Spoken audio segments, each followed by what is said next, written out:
Bless the name of the Lord. Yes. Yes. Yes. Today, I don't know. Leo. Acts chapter 3. Matendo sura ya 3. Matendo ya Mitume. We are not going to read there.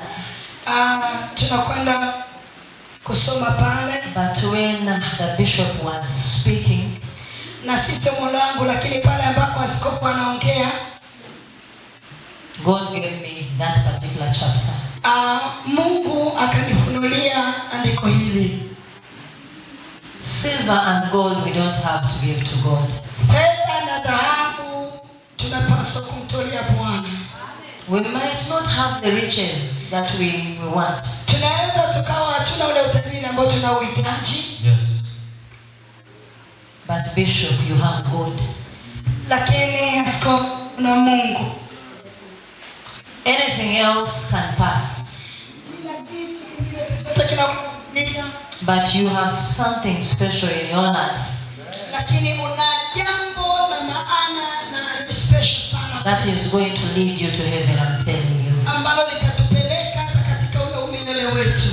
Life is vanity. Maisha yanaweza kuisha. But have a car. Unaweza ukawa hauna gari. You might not have an aeroplane. Unaweza ukawa hauna hata ndege.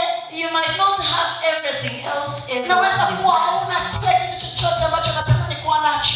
But that which God has put in your life, lakini kile ambacho Mungu ameweka kwenye maisha yako, is much more better than anything. Ni zaidi sana ya chochote, lakini unaturudisha kama watoto. His arms are always welcoming. Na siku zote mikono yako ni kwa ajili ya kutukaribisha.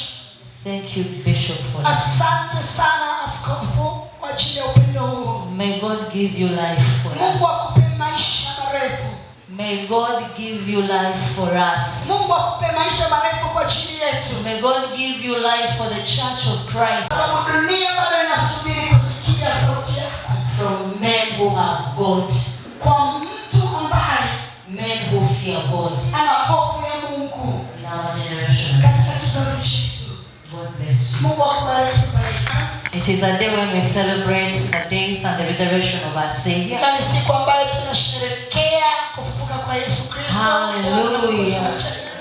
Hallelujah. In Uganda, people spent the whole night last night preparing. Watu wamekesha usiku kucha wakijiandaa. If I was at home, na kama ningekuwa nyumbani, I would not have slept the whole night. Nisingeweza kulala usiku mzima. And sometimes I find myself not going to church. Na wakati mwingine ninajikuta tu siwezi kwenda kanisani. And because our house is always open to welcome people. Kwa sababu nyumba yetu iko wazi kukaribisha watu mbalimbali. So we are always preparing for people to come home. Na siku zote tumekuwa tukiandaa watu kuja nyumbani kwetu. And we have fellowship together. Ili tuwe na ibada ya pamoja. And we eat together. Tuweze kula pamoja. And we drink together. Tuweze kunywa pamoja. Praise the living God. Bwana Yesu asifiwe.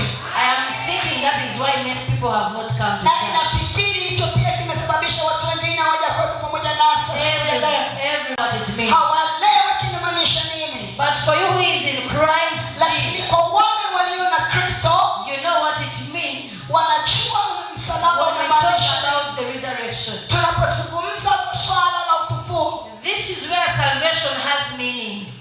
Ndio maana pekee ya msalaba. Praise the living God. Bwana Yesu asifiwe sana. Hallelujah. Hallelujah. We bless the name of the Lord. Tunaibariki jina la Bwana. Thank you, Bishop Nuru. Asante Askofu Nuru for hosting me here. Kwa kunialika kuwa miongoni mwenu hapa. Thank you, Mama. Asante sana Mama for hosting me here. Kwa kuruhusu pia niwepo mahali hapa. For the love and the care. Kwa upendo wenu na kujali kwenu. I am telling you, this is brotherhood. Ninawaambia kabisa huu ni undugu. And this is the unity God talks about. Moja ambao Mungu anahitaji kuona kwetu. When I say welcome to Uganda, nilipokaribisha Uganda, I mean it. Nilimaanisha. I mean it. Nilimaanisha. So welcome to Uganda. Kwa hiyo nilipoambia karibuni Uganda, nilimaanisha. Narudia tena, karibuni sana Uganda. The leaders of the church, viongozi wa kanisa, thank you for allowing me to be Tunawashukuru sana kwa kuturuhusu kuwepo hapa. Please know I don't take this for granted. Naomba tumjue atuchukulie kitu kwa namna tu ya kawaida au kwa faida. When I first came to Tanzania, mara ya kwanza nilipokuja Tanzania, I came to know nilikuja na kuelewa that churches here were very strict. Kwamba makanisa hapa yako na mwelekeo mzuri sana. Because they were very, very strict. Wamenyooka sana.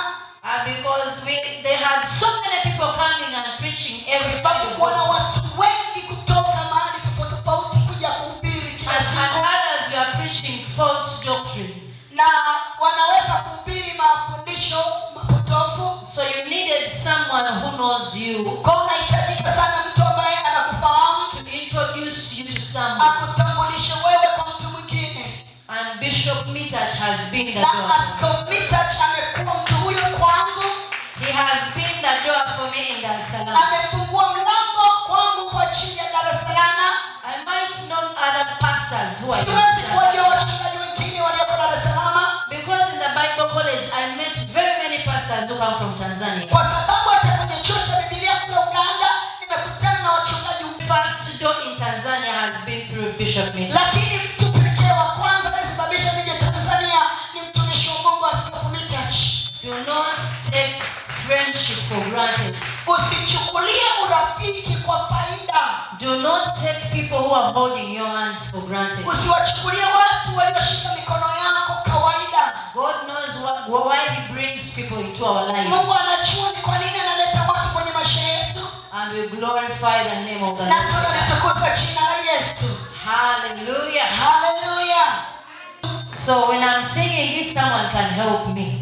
Nitakapoimba na unajua naomba unisaidie tuimbe pamoja. It says, Musalaba wa Yesu, Musalaba, umeniokoa dhambi.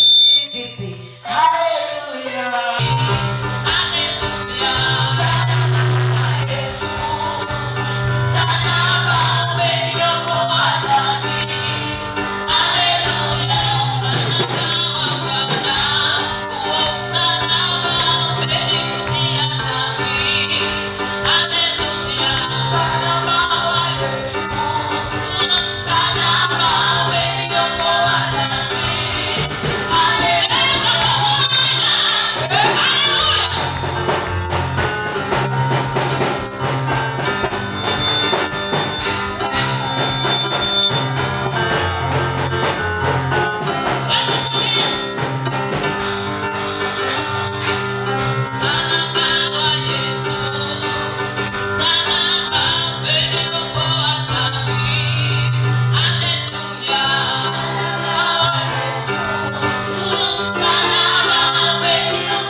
Tunashangilia kuzaliwa kwa Yesu Kristo. But salvation becomes more meaningful.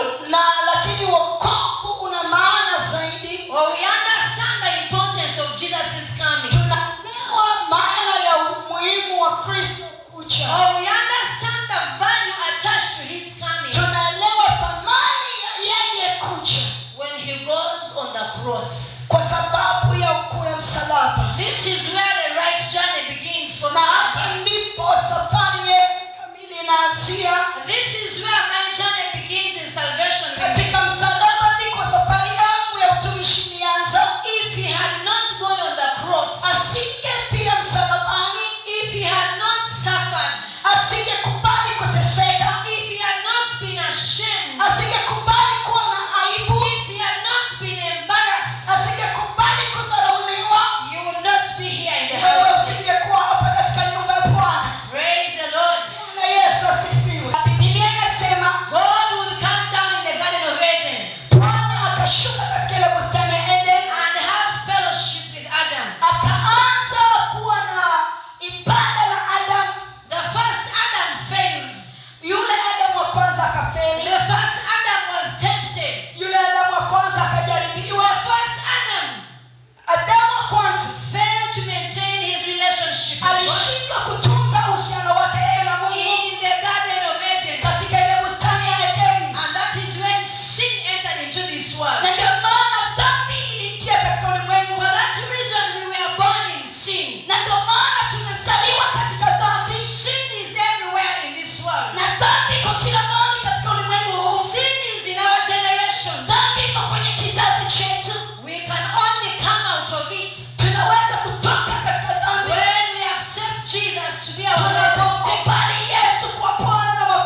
shows what Christ went through.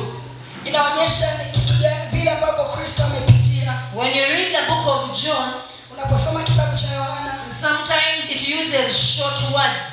Wakati mwingine inaweza ikaonyesha tu maneno mafupi sana. But when you read the book of Matthew, lakini unaposoma kitabu cha Mathayo, it explains every detail of what he went through. Inaelezea vizuri kwa undani kila tu ambaye Yesu alipitia. When he went to Calvary for pale alipoenda msalabani kwa ajili yetu. My sister is going to read. Dada yangu anakwenda kusoma John chapter 19.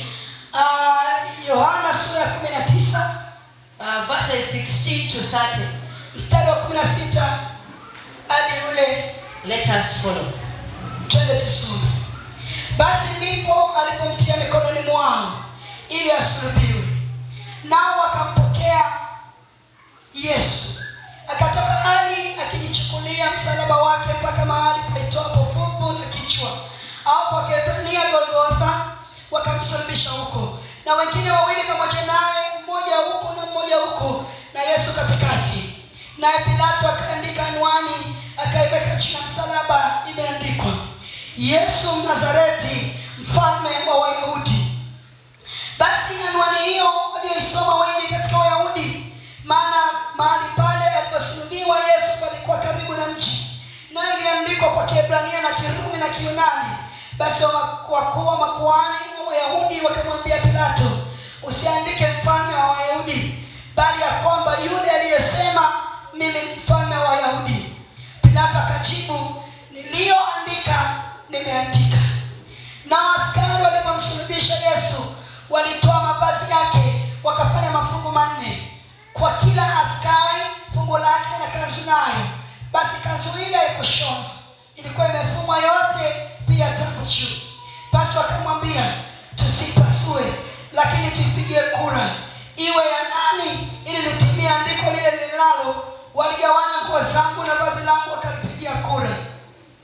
Basi ndivyo walipokuwa wale askari. Na penye msalaba wake Yesu walikuwa wamesimama mamaye na umbu la mamaye Mariam na Klopa na Mariam Magdalena. Basi Yesu alipomwona mama yake na yule mwanafunzi aliyempenda amesimama karibu, alimwambia mama yake, mama, tazama mwanao. Kisha akamwambia yule mwanafunzi, tazama mama yako. Tangu saa ile ile mwanafunzi yule akamchukua nyumbani kwake. Baada ya hayo Yesu akijua kuwa yote yamekwisha kumalizika, ili andiko litimizwe, akasema, naona kiu. Kulikuwako huko chombo kimejaa siki. Basi wakatia sifombo iliyojaa siki juu ya upito wa hisopo, wakampelekea kinywani. Basi Yesu alipokwisha kuipokea ile siki, alisema, imekwisha. Akainama kichwa, akaisalimu roho yake. Praise the living God. Bwana Yesu asifiwe. 28 only verse 6. Mimi napenda kusoma tu Mathayo 27, Matthew 28, Mathayo 28 verse 6 mstari ule wa 6 only. Mathayo 28 mstari wa 6. Hayupo hapa, kwani amefufuka kama alivyosema. Njooni mtazame mahali alipolazwa. Praise the living God. Bwana Yesu asifiwe. When you read Matthew 27, unaposoma Mathayo sura 27, the entire chapter, ile sura yote, it will break down the entire pain and struggle and torture Jesus went through for you. Itaonyesha kile Yesu amepitia, yale maumivu, mateso ya kila namna. But after he had been crucified, lakini baada ya kusulubiwa, and when he was about to die, akiwa anakaribia kufa, he said, it is finished. Akasema imekwisha. What was finished? Nini kimekwisha? The purpose of his coming on earth is done. Yes, the reason why he came on earth, sababu ya yeye kuja kwetu, he had accomplished his mission. Amemaliza kazi yake. And he was telling the Father, na alikuwa anamwambia baba yake, my work on earth is done. Kazi yangu katika ulimwengu umeisha. I have accomplished my work on the cross. Nimemaliza kazi ulionipa. But he went through a trying moment. Alipitia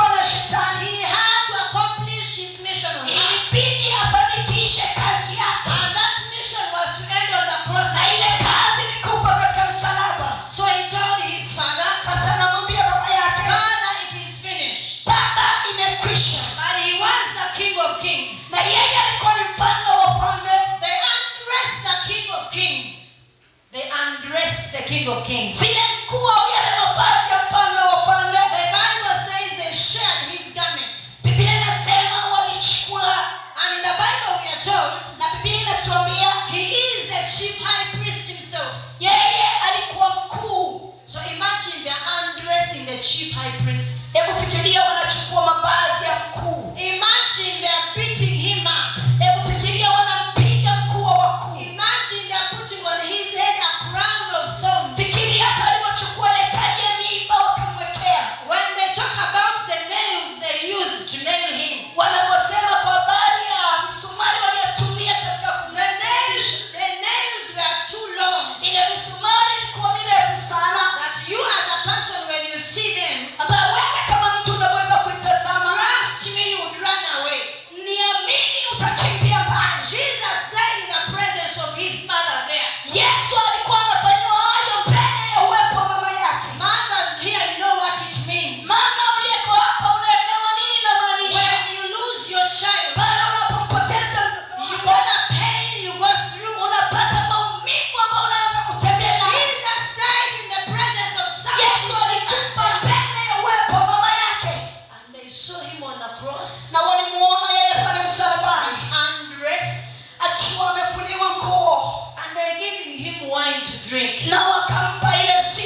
wangekushikilia na Your enemies would bind you. kila mmoja angeweza kukushikilia wewe, But Jesus went there for a reason. lakini Yesu alienda kwa sababu That is why you are free. ndio maana uko huru. Praise the living God. Bwana Yesu asifiwe. Matthew 11, Matthew chapter 11, Katika ile sura ya 11 verses 30, ule mstari wa 15 he says, take my yoke.